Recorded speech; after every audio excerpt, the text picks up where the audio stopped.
Good evening, YouTube. General Soul here with a pig game in Dead by Daylight. I'm not going to be uploading as often as I used to. YouTube still has not reversed course on their little wanting me to give them my ID and everything, and I absolutely refuse to do that. So I'm not sure if this video is going to be short enough to go with YouTube until I do that, and I'm not going to. So this is a test.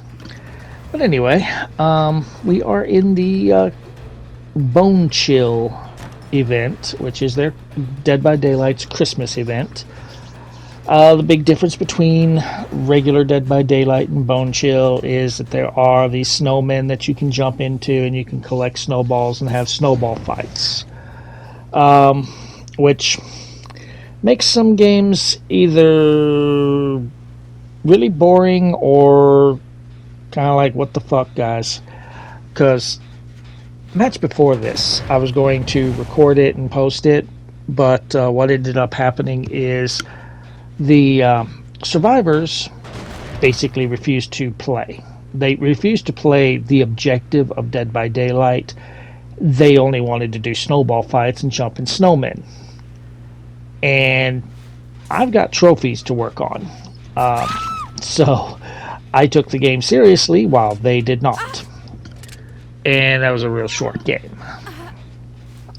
This game, the people are taking it seriously, and in all honesty, I probably shouldn't be in this match. You'll see what I mean at the end. I did not see that person going into the locker live. In fact, this is my second take of this commentary. I didn't see her get in that locker during the first commentary. I saw it whenever I was watching it back. So I did not. I would have checked that locker if I had noticed it. I'm getting my killer instincts back for Dead by Daylight, but I have not played killer seriously in 5 years. I just got back into it, mostly because of trophies, basically. I have the platinum on the PS4 version of Dead by Daylight, and I'm missing one trophy for 100%, which is to escape the RPD map 20 times after opening a door. I need 2 more. And on the PS5, I need the 2 escapes on RPD after opening the door. I need 125 reverse bear traps put on survivors with the pig, which at the end of this match I'm at 90. I need to open mystery boxes, which are only happen during events such as the Bone Chill event. So I have to open 100, and I'm at 47 at the end of this match. And I need to sacrifice 500 survivors. I'm at like 260, 270, somewhere around there. So that one's going to be the one that's going to take the longest. I get those trophies. I've got the platinum on the PS5 and 100% for both versions.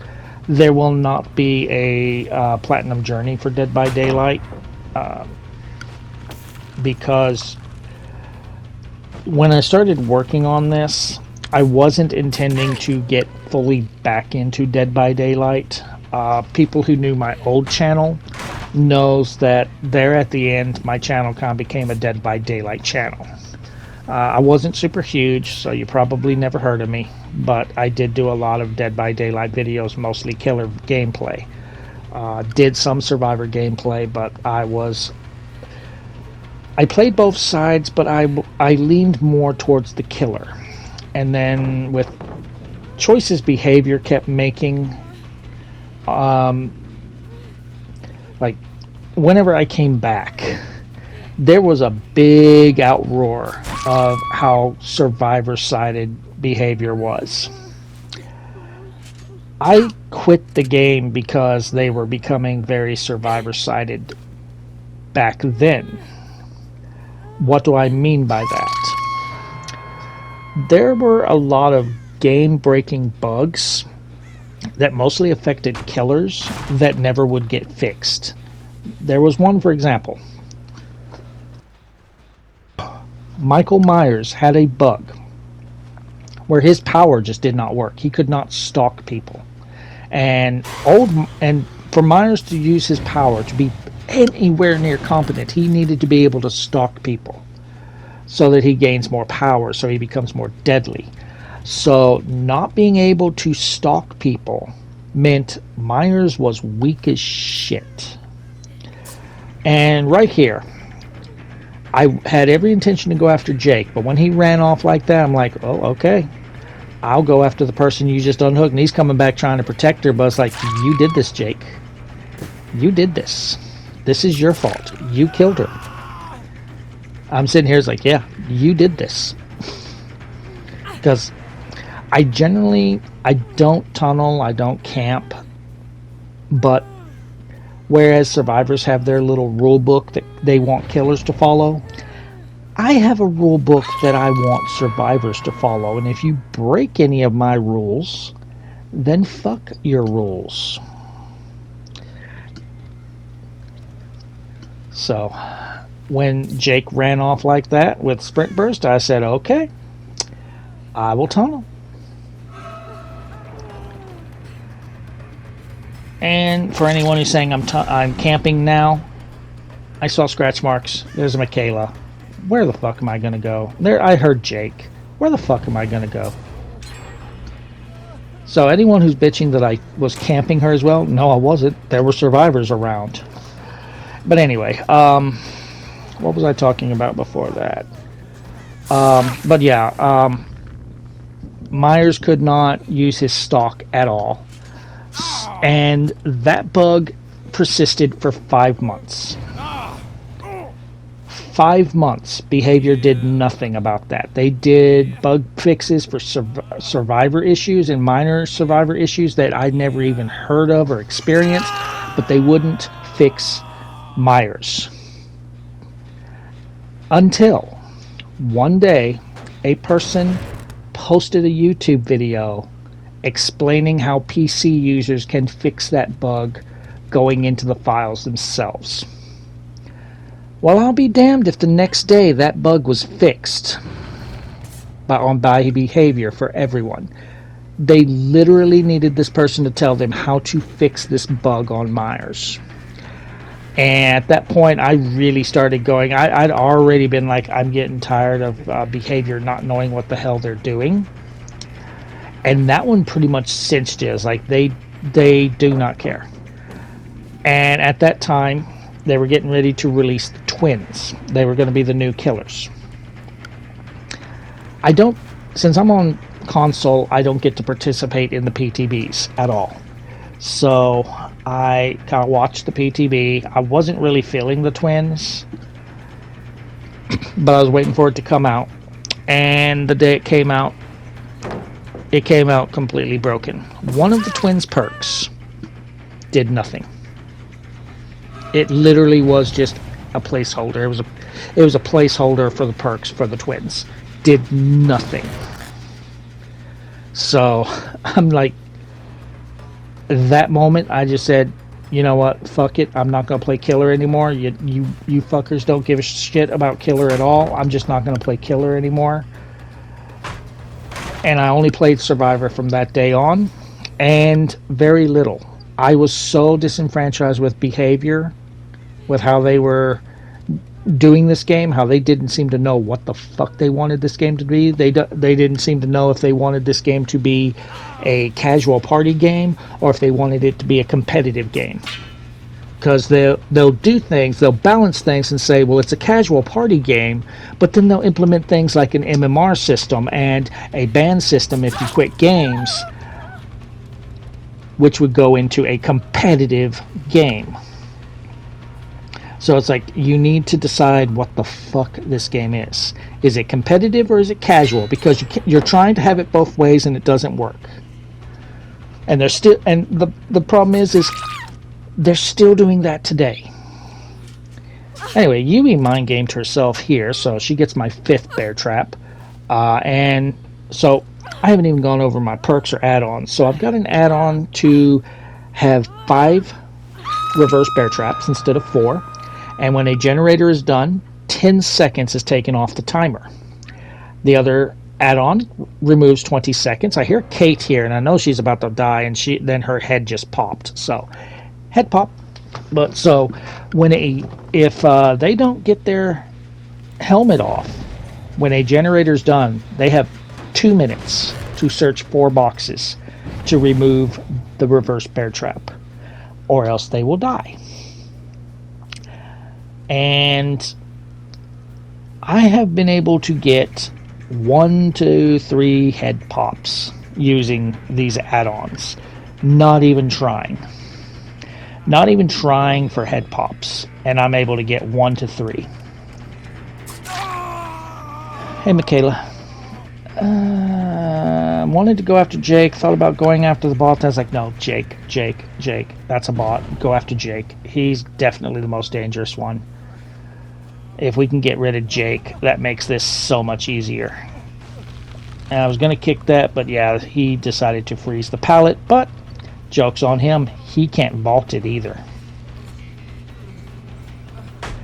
And we break it there. I got one of the event challenges for chasing survivors for 500 seconds. Only challenge I got left to do is I need to do 2 more trials, and that'll be another challenge. In fact, if I just do 1 more trial, I'm going to finish a milestone for doing 550 trials. Heard the generators, so let's get Yui off of that.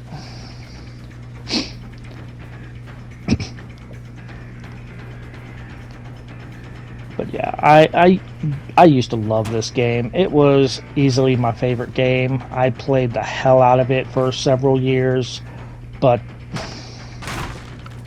it's kind of like there was a video I watched a couple of days ago that was talking about the problems with asymmetric games like Dead by Daylight, and mostly he was focusing on the other big company that makes these games, Gun and Info, I think it's Infogrames or Infosonic or something like that. But there's another company that makes these asymmetrical horror games. They've made Friday the 13th, they've made Predator Hunting Grounds, they've made Killer Clowns from Outer Space, they made Evil Dead, they made Texas Chainsaw Massacre, they're about to release Halloween, and they all fail. They all fail. Every single one of them. They start off really hot and heavy, but then they have the same problem. The developers make the survivors too fucking strong, and it's no fun playing the killer. The same thing Behavior is doing with Dead by Daylight. They're making the survivors too fucking strong, and it's not very fun being killer. In fact, after the last update, I'm playing killer, and it's been fine. I've been okay. There's still some killer players that are complaining about things, but a lot of things that the killer players are complaining about, I'm just like, dude, Franklin's Demise will get rid of your toolboxes and med kits, and Lightborn will make flashlight users worthless. No big deal. So, but whenever they did the big pallet density, where they added so many pallets, I did try to play a couple of games of Killer for some challenges, and I'm like, yeah, this is unplayable. Unless I got really good with something like Nurse or Blight, which were two of my worst killers. There was no way. Possibly Spirit, but I'd have to get back into the practice of playing Spirit. Which is funny to mention. I recently logged into Behavior's stat site for Dead by Daylight. I don't think that Behavior has all my stats. I don't know when it started tracking. For survivors, I agree. Feng Min is my main survivor. That's the one I put the most time in. I will give you that, although I have played more than 66 hours of Feng Min. I've got over 1,000 hours in this game. I have played more than 66 hours of Feng Min. I will agree that my second survivor is Yui. She is my secondary main survivor, so I will give you that. Jane Romero, no, I don't buy that one. I don't really like Jane. I don't use Jane. So, if there's anyone who should be my third survivor, in all honesty, it's probably David King. Because I was toying with the idea of him being my main for a little bit, but I focused on Feng Min and then Yui, and now I'm kind of leveling up Yun Jin. On killer side, I can kind of see where they're getting my number 1 and number 2, because their trophies require a lot of grinding. What am I talking about? They say my number 1 killer is the pig. Well, I can get that one because to get the pig's power trophy out of the way, you have to use 125 reverse bear traps on survivors. Without add-ons, that's 4 reverse bear traps per match. With add-ons, before the rework, it was 5. Now you can do 6. I'm doing 5 still right now, just in case I couldn't get someone down. So I can understand pig being my number 1 killer as far as time goes because of that. Because I've had to do that on both PS4 and now PS5. My number 2 killer I can also understand, Freddy Krueger. Because to get the trophy for Freddy's power, you have to put 200 people to sleep. And when I originally did it on the PS4, it was OG Freddy, where his only power was putting people to sleep, and then he had to wait 7 seconds before he could even hit anyone. I got adept with OG Freddy, who at the time was considered the worst killer in the game. And then, of course, it's a lot easier to put people to sleep on the PS5, so that one didn't take too long. But my number 3 killer is, no way is it the Huntress. They're saying it's the Huntress, I'm like, no way. I don't use the Huntress. I don't like the Huntress. I mean, I had to throw 1,000 hatchets. Thankfully, I did not have to do it across 2 systems, because whenever I finally got that trophy, I had the PS5 installed. Now, I'm lucky that Michaela was near me whenever Jake died, because bots know where the hatch is. She could have gone right to it and gotten out. But because she was near me and I could chase her, her AI then switched to avoiding me, so she couldn't get the hatch. So that's 4 sacrifices, 5 bear traps, lots of quests done. And as you're going to see, my pig is Prestige 11, and I'm going against like 40s and 60s. I should not be in this lobby. What the hell kind of MMR is this? But anyway, if you enjoyed the video, drop a like. Feel free to subscribe for more. And I will see you guys in the next video, whenever that is.